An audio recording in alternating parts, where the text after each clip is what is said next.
What's going on, New Gaming Order? I swear, I'm trying not to laugh because freaking Demizzle is a freaking jerk. I swear. Funny ass guy, man. But for those of you just tuning in, make sure you check out our segment on Prince and China as we paid our respects to them and gave the intro to this week's show. So make sure you check that out. And without further ado, let's get started. New Gaming Order, breaking news.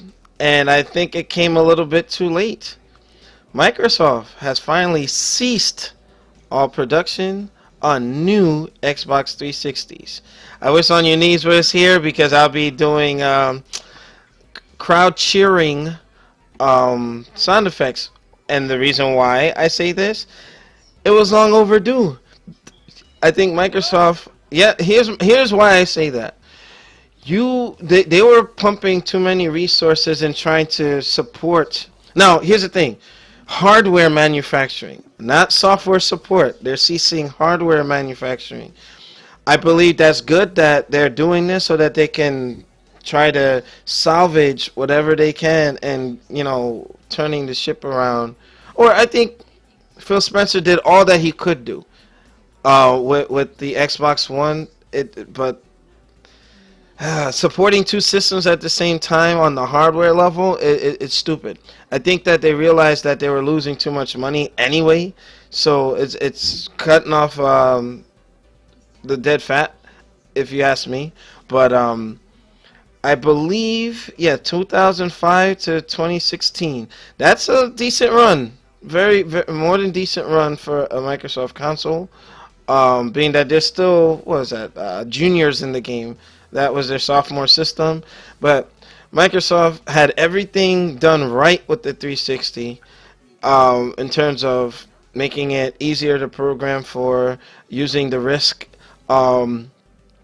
language so that they can, do whatever programming tricks and shortcuts. But I don't know at this point if it was too late or if it's going to make a difference. But it's good that they finally recognize that it's time to pull the plug, get that backwards compatibility, sorted out where we can get 100% back of the library, and if not, then hey, do the best that they can. I hope their goal is 90% backwards compatibility. And the other ones, they're gonna do remasters or some shit. But with that being said, it's official. The 360 is dead in terms of production. So, starting with free play mode, what are your thoughts on Microsoft finally doing the right thing? Well, all this really means that you can't get a brand spanking new Xbox 360 anymore. They still have stock in the warehouse that they will sell to GameStop and whoever if they need it, but they're just no longer being produced. Phil Spencer said they're still going to support it if you need to get it repaired. You're still going to be able to go on Xbox Live with it. You're still going to be able to get your games with golden deals. You're still going to be able to go deep inside, what? With the nuts hanging out. And he had to add that. It was freaking vulgar. Unbelievable. All right, go ahead. Hey, man, you threw that softball over the plate. I had to hit it out the park. What the? Continue. But yeah, he said, games with gold and Xbox Live and deals with gold will still be supported. So all it means that Microsoft is no longer building Xbox Ones in the factory. They still have them in the warehouse for those who want them, and they'll ship them out to stores as needed. But that's all it means. But I do agree that they should have did it a year earlier to free up monetary resources. Amen. To the Xbox One. But it was a very good run for Microsoft in terms of Xbox 360. I remember it being legitimately the second system I was genuinely excited for. Yeah, you know what? I have to agree with you with that. Like the Dreamcast, when I got the Dreamcast, there was a sense of excitement that haven't felt since the SNES, right? And then the 360 comes out, and it's so much potential with it. When it started hitting its stride, I'm like, man, this is the system to have. you know. And I wasn't truly convinced on the Microsoft brand until 360, you know. And Um, before when I had the Sega Dreamcast, like I was before I had the Sega Dreamcast, I was primarily a PC gamer. Like even though I owned consoles and everything, mhm, PC was still my main platform, which I did most of my gaming on. okay, And then the Sega Dreamcast came out, and that changed that. mhm, And I became a console gamer, and then I got the PlayStation 2, and I had a PlayStation 1. And then when the Xbox came out, I mhm. was intrigued by Microsoft making a system. I was like, this possibly could do something with it. And even though the Xbox original wasn't a smashing success, it did lay the groundwork for what the Xbox 360 would eventually become with Y- y- Xbox Live Yep.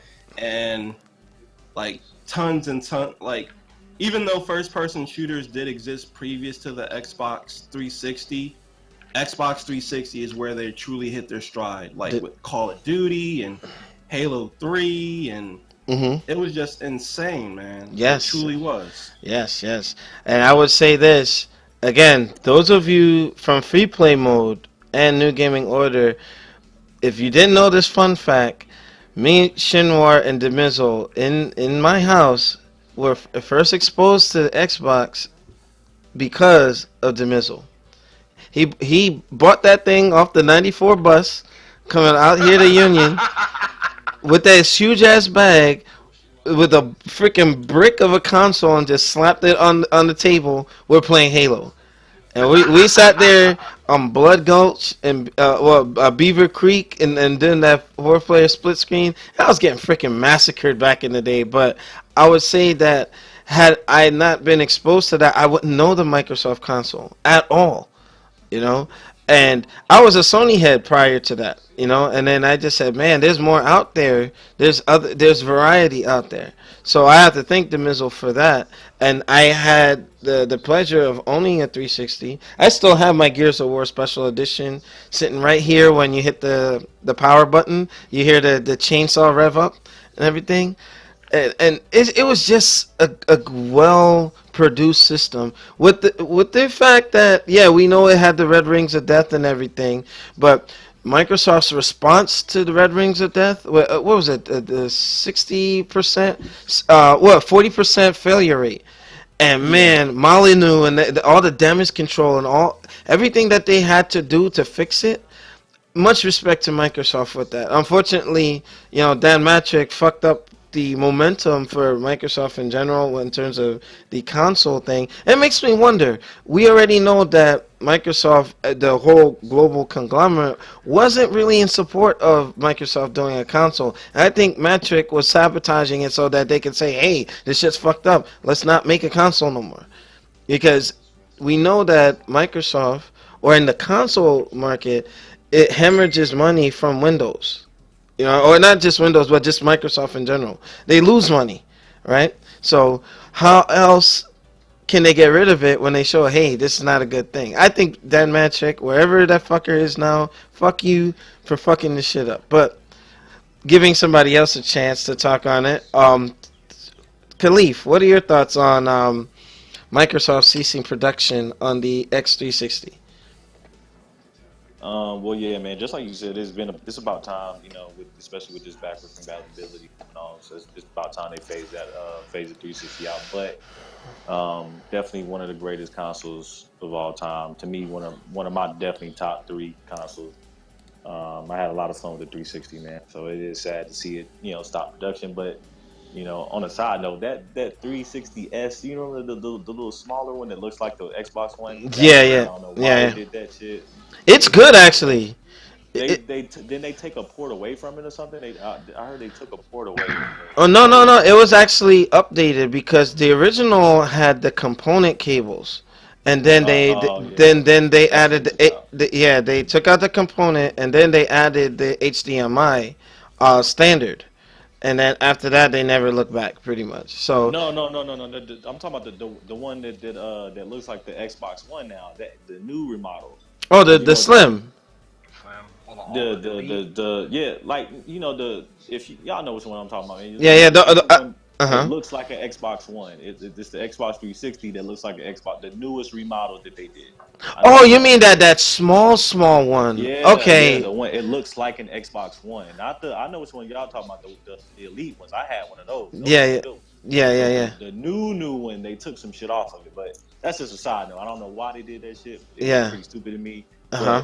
But like I said, 360 definitely one of the best consoles of all time. Mhm. Shooters definitely were at home on 360. Mhm. More so than anything else at the time to me.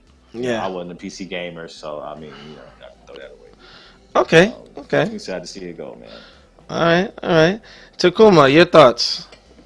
Oh man, I'm just a little bit like disappointed. I thought they would like do a little bit more for a 360 than just like cut it off. But I guess it's completed its life cycle, so they said, all right, gonna put you out the pasture. You know what? Um, It was around too long, man. It's unusual for like the yeah, PS3 and the 360 to have been going so long. That was the longest console gen. yeah.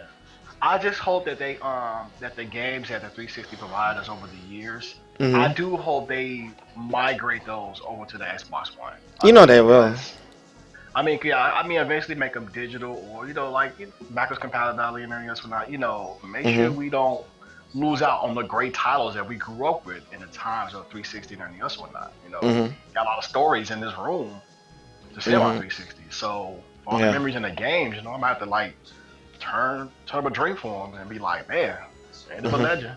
I'm not gonna say end of a legend, but hey, end of a story. But Mhm. God willing, hey, see you later, bye. You know what? My only gripe with Microsoft is all honestly, if they had just made the 360 more beefy and made it like the 720 or something instead of going in a radically odd direction with the Xbox One, I think that the momentum that they carried with that narrow victory in that console gen, they could have kept it going. But it's almost like if you're playing like Madden, if you have a play that's working for you, do not deviate from it. If they're not, other team is not developing defense against it, why change your tactic? They try to But go what you too much see, media and fuck themselves over. but what you see now is now is like you find you the elites and the prices are coming down a little bit. Great for people who now want to jump onto the Xbox One. So you see all the prices Hmm. come down about that. So Yeah, yeah, yeah. it's kind of good in a way, and also Battle Light 360 is going away. So Well, as long as the games are still accessible via backwards compatibility or the online store, I think we're in a good place. All right, yeah. so last but not least, Nelson, your thoughts on Microsoft pulling the plug on the 360 production? Finally, I'm Oh, sorry. I A thought he voice of said reason. finally. Yeah, I thought he said finally that it's his turn to go. But he's like finally No, that they put no, it like down. finally that they're done. Like it's why the hell would you keep releasing a console when you have to focus on your new product? Shit Yeah. needs to die.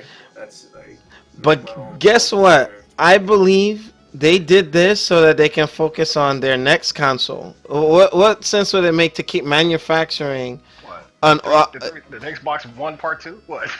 one part two? What? There's Exactly. no No, next no, console at the moment. no, no, not at the moment. But In this instance, here's the thing: they're trying to, R&D. Like they have to, and Demiz will come back me up. If they're already on X1, they're already thinking about their next console, but not in the production phase. They're probably in the planning phase or working on uh, prototypes. again, it makes no sense for you to shut down a old generation console just to start formulating plans and ideas of the next console. You could have still had the 360 being in production to sell to people and still have that idea being thought out. That's just basically making an excuse. What I think they did that is because one, there's no reason to have a fucking 360 no more because they're slowly migrating all the backwards compatibility games on the Xbox One. Yeah, And yeah, two, it gives the full R&D team to fully focus 110% on the Xbox One market. yeah, absolutely. But I do believe that if they were stretched thin and they're planning for another console, it doesn't make sense, like Demizel was saying, where resources like consolidate your resource, collapse, those warehouses or manufacturer plants and focus on, it's time to move on. I think that they were just holding on to old glory. So maybe now what they can do is allow, like just like they did with the original Xbox, open it up or just allow them to hack and mod and do all kinds of funky stuff to it because they're not really going to be making a profit off of new console sales. So it's time to move on, you know. But in conclusion, anybody had any final words on the 360 ceasing production? Yes, no, maybe so. Forever hold your peace. Alrighty. Nope, I'm done. All right. We're going into intermission. Make sure you rate, comment, and subscribe. Check us out on newgamingorder.com for the latest and greatest video gaming news. And if you would like to be a part of this podcast as a guest or want to join our staff, make sure you inbox us via our social media links. But definitely hit me on YouTube. We can always use like a new personality here and there. And I have to call up some members who have been dormant for a period of time. So, yeah, shout out to those who aren't here. Brother Noop, Senpai. Haven't heard from Snake in a while, but, you know, we didn't forget about you. And we'll see you on the next segment. Peace.